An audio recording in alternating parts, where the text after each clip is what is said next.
बिस्मिल्लाहिर्रहमानिर्रहीम, अस्सलाम वालेकुम friends, welcome to another vlog of E grade solar. और आज के व्लॉग में हम आपको नाइट्रॉक्स 6 किलोवाट की प्रोग्रामिंग के हवाले से थोड़ा सा ब्रीफ करेंगे।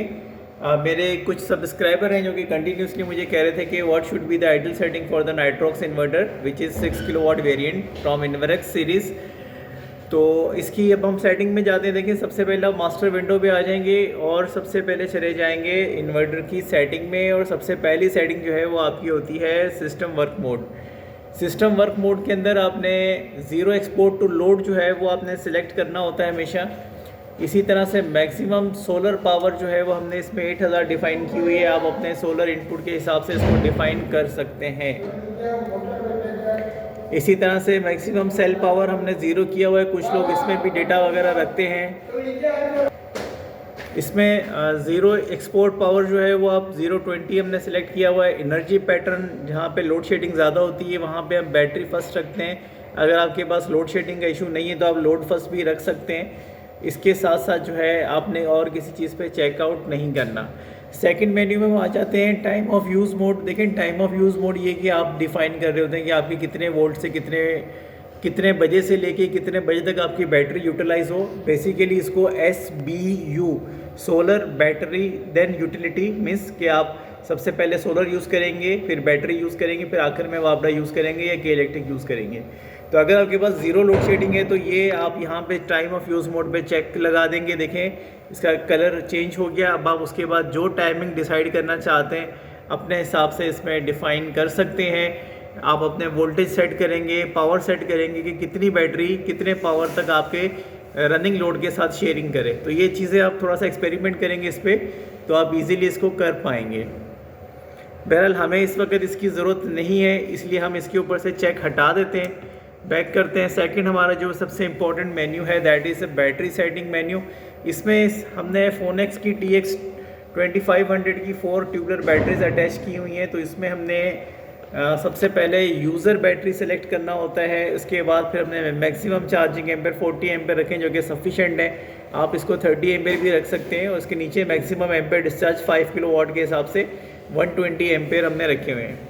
बैटरी मेन्यू के सेकंड मेन्यू में हम चले जाते हैं। जैसा कि मैंने आपको बताया कि वापडा की लोड शेडिंग है, इसलिए हमने 51 वोल्ट से बैटरी की चार्जिंग सेट की हुई है। 30 एम्पेयर ग्रिड चार्ज पे भी टिक है और ग्रिड सिग्नल पे भी टिक है।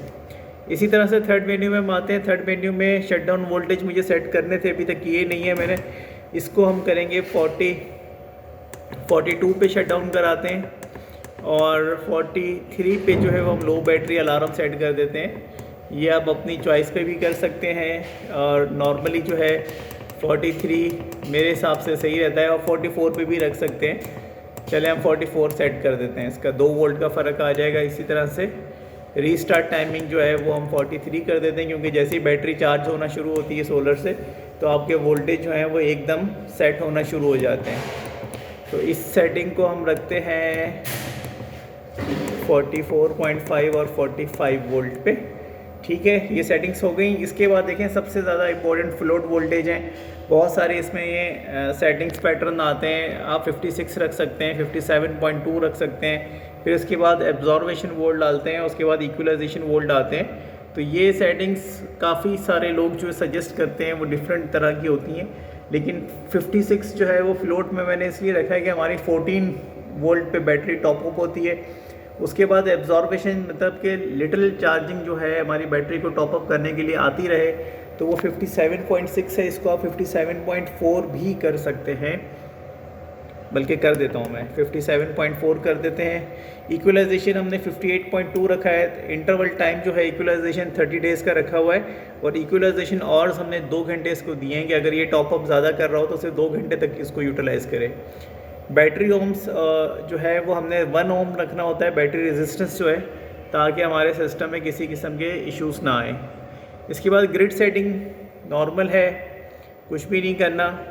नीचे अगर हम देख लेते हैं कि इसकी फ्रीक्वेंसीज़ क्या रखी हुई हैं कि हाई वोल्टेज लिमिट हमारी क्या है, लो वोल्टेज लिमिट हमारी क्या है, तो ये सारी वोल्टेज इसमें प्री डिसाइडेड होते हैं। रिकनेक्शन टाइम और नॉर्मल कनेक्टिंग जो है वो 48 Hz से लेके 51.50 Hz तक ये सपोर्ट करता है। इसी तरह से आपका लो वोल्टेज ये 185 वोल्ट से लेके 265 वोल्ट के दरमियान जो है ये नॉर्मली ऑपरेटिंग कर रहा होता है। तो अगर आपके वोल्टेज इससे ज़्यादा अप डाउन होंगे तो ये जो है आपके ग्रिड को छोड़ देगा। अक्सर जहाँ पे ट्रांसफार्मर्स के इशू होते हैं वहाँ पे ये ग्रिड इसी वजह से छोड़ देता है। तो ये सेटिंग्स भी आप इस पर चेक कर सकते हैं। इसमें फ़र्दर कुछ भी नहीं करना। एडवांस सेटिंग्स के अंदर हम तब यूज़ करते हैं जब हम इसको पैरेलल कर रहे होते हैं। तो इस वक्त हमारा नॉर्मल ऑपरेटिंग है सिस्टम, तो ज़रूरत नहीं है पैरेलल में जाने की। जेन पोर्ट हम इसकी ऑन करेंगे क्योंकि स्मार्ट लोड जब भी हम इस पर चलाएँगे तो हम इसमें डिफ़ाइन करेंगे। और पावर आपने डिफ़ाइन करना है 500 वाट, कि हमारा अगर सोलर से 500 वाट आ रहा है और स्टार्ट हो मतलब कि सोलर अगर हमारा 500 वाट से जो है वो जनरेशन शुरू कर देता है तो फिर हमें हमारा जो स्मार्ट लोड है वो उसके साथ ऑन हो जाए। तो इसलिए यहाँ पे 500 वाट्स जो हैं वो आप डिफ़ाइन कर सकते हैं। इस हवाले से मज़ीद अगर कोई आपका क्वेश्चन है तो आप मुझसे कमेंट सेक्शन में पूछ सकते हैं। मैं कोशिश करूँगा कि आपके क्वेश्चंस को ज़रूर आंसर करूँ। Thank you so much friends. अस्सलाम वालेकुम।